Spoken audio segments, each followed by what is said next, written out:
Hello everyone, তো আজকে দেখো বেরিয়ে পড়েছি। আজকে যাচ্ছি পুজো দিতে আমরা দুজনে আশাই দিকে।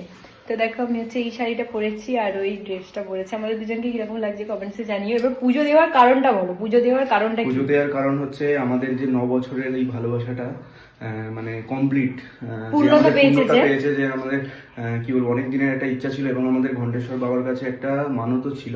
তো যে আমাদের দুজনের একসঙ্গে মানে সেই কারণে আমরা ঠিকঠাক হয়ে গেলে মানতটা সম্পূর্ণ হয়েছে, তো বাবার কাছে সেই কারণে যাচ্ছি।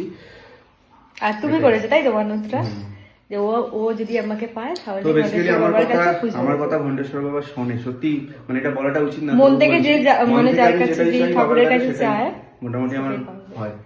অনেকটা লেট হয়ে গেছে, অনেকেই যাচ্ছে, বলো ওর বন্ধুরাও যাচ্ছে, সব চলো যাই।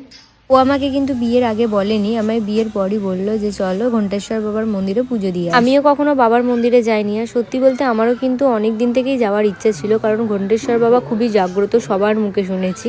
তাই আমি বললাম যে চলো। তারপরে আমার বললো জানো আমার কিন্তু মানত করা আছে যে আমি যদি তোমাকে পাই তাহলে দুজনে একসঙ্গে গিয়ে পুজো দিয়ে আসবো। এই জায়গাটা দেখো এত সুন্দর এইখানটা, আর আমরা তো প্রথমেই এসে দেখছি নৌকা ভর্তি হয়ে গেছে, সেই জন্য এখানে দাঁড়িয়ে কয়েকটা রিলসও বানিয়ে নিলাম। আর এই যে দেখো নৌকাও চলে এসছে, মানে এই পার থেকে ওই পারে যাচ্ছে আর ওই পার থেকে এইবারে আসতে বেশ ভালোই সময় লাগছে। তার উপর বললাম না ওর বন্ধুরাও আছে, আমরা প্রথমেই নৌকায় উঠে পড়েছি আর তারা পিছনের দিকে রয়ে গেছে। মানে এত ভিড়, দুদিক থেকেই প্রচুর লোক যাতায়াত করছে। পোলটা তো এখনো তৈরি হয়নি আর অল্প বাকি আছে, আর সেই জন্য অনেকক্ষণ দাঁড়াতে হলো। যাই হোক তারপরে ফাইনালি চলে আসলাম বাবার মন্দিরে। এসেই দেখো হচ্ছে বাবার পুকুরে এরকম ভাবে মাথায় জল দিয়ে দুজনেই তো স্নান করে এসেছি, সেই জন্য পুকুর থেকে জল নিয়ে এমনি মাথাতেই ছিটিয়ে নিলাম। খুব ইচ্ছা আছে পরের বার এসে বাবার পুকুরে স্নান করবো। যে যাকে মন থেকে ভালোবাসে সকলের ভালোবাসায় যেন একদিন না একদিন পূর্ণতা পায়, কারণ ভালোবাসার মানুষকে ছেড়ে থাকার একটা আলাদাই যন্ত্রণা। করে বিয়ে করাটা কিন্তু খুব সহজ একটা ব্যাপার না, অনেক কঠিন পরিস্থিতির মধ্যে দিয়ে যেতে হয়। যারা প্রেম করে তারাই জানে, কমের ভাগ প্রেম করলেই বিয়েটা ঠিক করে দেয়। আর আমাদেরও কিন্তু কঠিন পরিস্থিতি এসেছিল জীবনে, তারপরে মানিয়ে গুছিয়ে সবাইকে বুঝিয়ে ফাইনালি আমাদের বিয়েটা হয়েছে। এটাই আমার কাছে অনেক। আমি শুধু ভাবতাম ভালোবাসার মানুষকে একবার হারিয়ে ফেললে আর কখনো কোনোভাবেই পাবো না, সেটা আমি কোনোদিন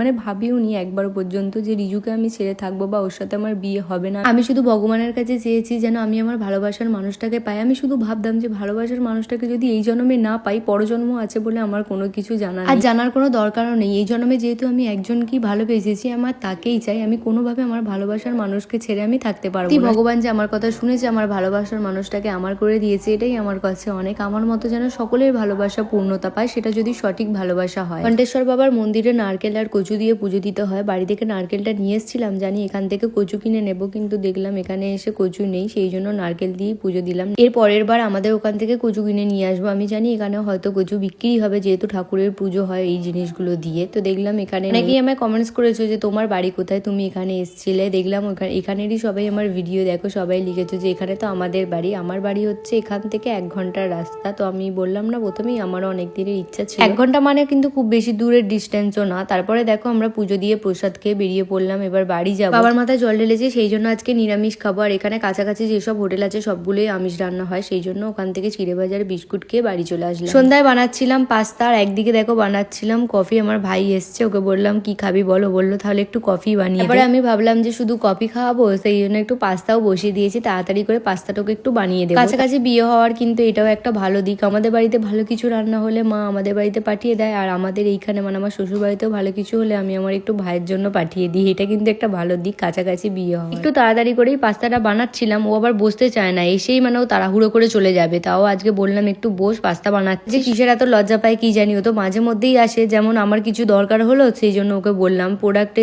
যেগুলো প্রমোশন করে সেগুলো আমাদের বাড়িতে আসে, প্রায়শই ওকে আসতে হয়, মানে একদিন ছাড়া ছাড়াই ও আসে, সেই জন্য ওর একটু লজ্জা পায় যে রোজ রোজ দিদির বাড়ি যাবো। আচ্ছা দিদির বাড়ি যদিই আসে তাও ওর যেন কিরকম লাগে। যাই হোক দেখো তাড়াতাড়ি করে একটু পাস্তাটা বানাচ্ছিলাম, ওর আবার এখন ডিমে অ্যালার্জি। পাস্তাটা আগে করে নিয়ে সবার লাস্টে ডিমটা দেবো। আর একটা ভাই এসছে ভাইয়ের সাথে, সেই ভাইটাকে ডিম দিয়ে দেবো, আর আমার ভাইকে শুধু মানে ডিম ছাড়া দেবো। তারপরে ওকে বললাম যে একটা ডিনার সেট বার করে দাও। অনেকগুলোই পেয়েছি, 3-4টের মতো ডিনার সেট পেয়েছি এখান থেকে। ওকে বললাম একটা নতুন দিনগুলো কি তাড়াতাড়ি কেটে গেল। আগের মাসে আজকের দিনে আমি আমার বাড়িতে আছি, আর আজকে দেখো শ্বশুর বাড়িতে। এরকম করতে করতে কত দিন চলে যাবে, মানে কিরকম যেন লাগে সত্যি যত। এই যে প্লেটে সাজিয়ে নিয়েছি দুটো ভাইয়ের জন্য, চলো এবার ওদেরকে দিয়ে আসি। এবার রিভিউটা নিই যে ওদের কিরকম লেগেছে। দুজনেই তো বলছে ভালো হয়েছে, আমার ভাইটা কিরকম লাগবে জানি না, ডিম ছাড়া পাস্তা খুব একটা ভালো লাগে না। ও তো বলছে বেশ ভালোই হয়েছে, যেহেতু ডিবে অ্যালার্জি, ওর তো ভালোই লাগবে। আর আমি একটুও পাস্তা খাইনি, ভালো লাগছিল না খেতে। দেখো এইদিকে আমার মা আমার জন্য কত কিছু পাঠিয়েছে। এইদিকে হচ্ছে এই কটকটিটা পাঠিয়েছে, এটা খেতে আমার খুব ভালো লাগে, সেই জন্য একবারে 1 প্যাকেট পাঠিয়েছে। তারপরে আবার পাস্তাও দিয়ে আমাদের ভাজা পিঠে হয়েছে, সেই জন্য একবারে 1 টিফিন ভাজা পিঠে পাঠিয়েছে। আর ভাজা পিঠে খেতে কিন্তু আমি খুব ভালোবাসি। আচ্ছা তোমরা কোন পিঠে খেতে সব থেকে বেশি ভালোবাসো কমেন্টসে জানিও।